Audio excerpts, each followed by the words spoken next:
Bonjour, bienvenue à la cabane. C'est ce qu'on pourrait appeler véritablement le cœur de l'érablière. C'est ici que l'eau est entreposée avant d'être bouillie dans l'évaporateur. Et puis, ce que j'aimerais vous dire, c'est que pour faire du bon sirop, ça prend une excellente qualité d'eau d'érable.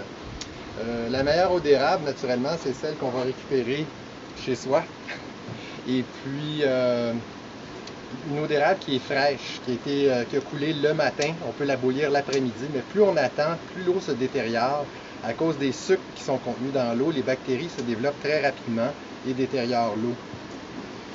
Une chose qu'on aime bien faire aussi avant de bouillir l'eau, surtout en début de saison, c'est avec un outil qui est à peu près l'outil le plus high-tech qu'on a, nous, dans notre cabane. C'est un pèse-sirop. On met de l'eau d'érable fraîchement coulée dans un cylindre et puis on dépose le pèse-sirop dedans délicatement parce que c'est un outil qui est fragile. On lui donne un spin pour enlever les bulles d'air qui peuvent être collées dessus et puis normalement on le pose sur une surface droite pour voir le pourcentage de sucre qui est contenu dans l'eau. Ici on voit, je ne sais pas si tu peux voir avec la caméra, on est à un petit peu plus que 2% de teneur en eau. Ce qu'on va faire après l'évaporation, de teneur en sucre, pardon. Ce qu'on va faire après l'évaporation, c'est qu'on va amener le sirop à 66% de sucre. Pour ça, on va utiliser différents outils, dont un hydrotherme, qui est un outil assez semblable à ça, physiquement, mais qui est calibré différemment. L'évaporateur. Viens voir ça. Que je te montre c'est quoi comme c'est beau. On a un tout petit évaporateur de 2 pieds par 4 pieds. C'est amplement suffisant pour la quantité d'érable qu'on a. Comme on disait précédemment, on a une érablière d'environ 110. Ça pourrait aller éventuellement à 125 en taille. Et cet outil-là est tout à fait adéquat, proportionné pour les coulées qu'on a. Pour faire fonctionner cet appareil-là, ça me prend une bonne paire de gants que je cherche.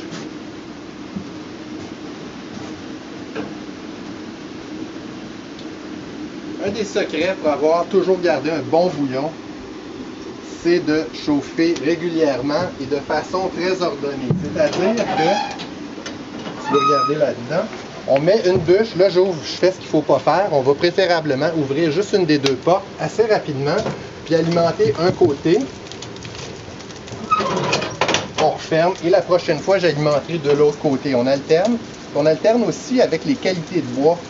C'est-à-dire qu'ici, on a toutes sortes de bois. On a du bois de cabane, c'est pas du bois de première qualité. On a des bois mous, des bois un peu petits. On a des petits rondins.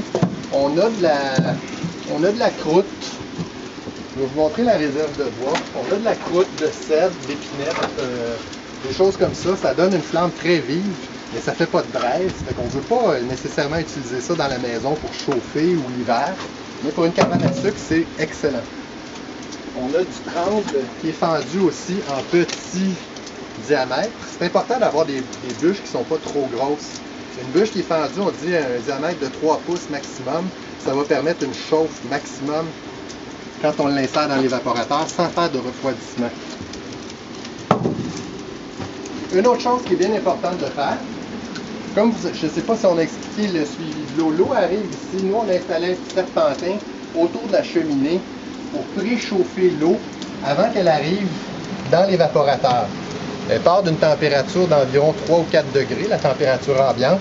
Puis quand elle arrive dans l'évaporateur, elle est déjà un peu chauffée à une température qui varie de 25 à 30 degrés. Ça permet de moins ralentir le bouillon. On cherche tout le temps à améliorer la performance. Ceux qui ont des évaporateurs le savent, peu importe la grosseur, on veut tout le temps que ça roule plus. Donc l'eau arrive ici, fait un circuit à travers l'évaporateur, puis va être coulée par cette valve-là ici.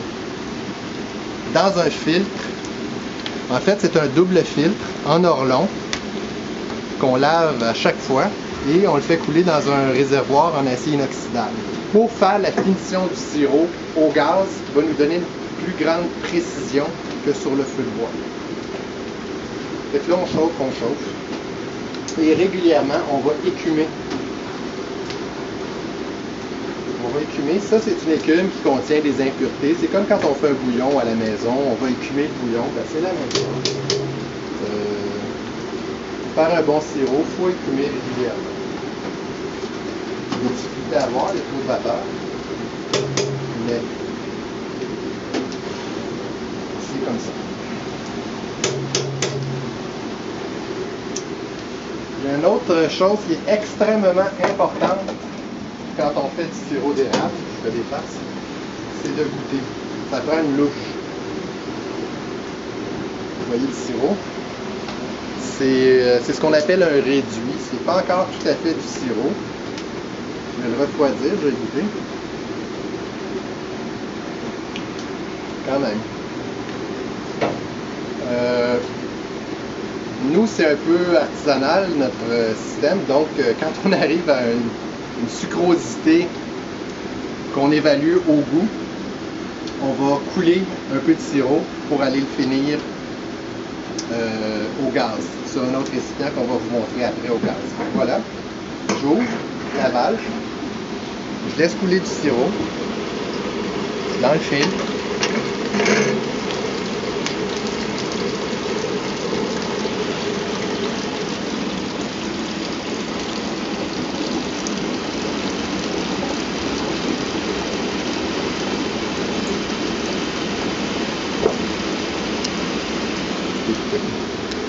Puis on vous montrera la prochaine étape un peu plus tard. Merci.